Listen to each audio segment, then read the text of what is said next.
শেখ হাসিনাকে ফিরিয়ে এনে বিচার করা যে কোনো সরকারের নৈতিক দায়িত্ব ট্রাইব্যুনালে নাহিদ। আওয়ামী দুঃশাসনের বিচার হলে সতর্ক হবে ভবিষ্যতের শাসকরাও, জবানবন্দি দিয়ে মাহমুদুর রহমান। পিয়ারের দাবিতে অনড় ইসলামী আন্দোলন। ভোটের আগে জুলাই সনদের আইনি ভিত্তিতে জোর। জাতীয় স্বার্থের বাইরে গিয়ে পিয়ার চাইলে ভয়ঙ্কর পরিণতির হুঁশিয়ারি বিএনপির।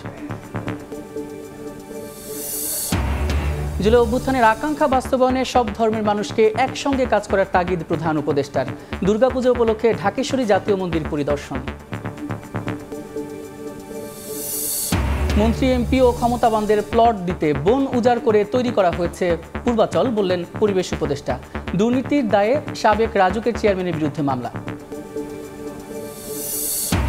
এবং রংপুরের পীরগাছায় পদ্মরাগের 6টি বগি লাইনচ্যুত, 5 জেলার রেল যোগাযোগ বন্ধ। উদ্ধারে ঘটনাস্থলে রিলিফ ট্রেন, দুর্ভোগে যাত্রীরা।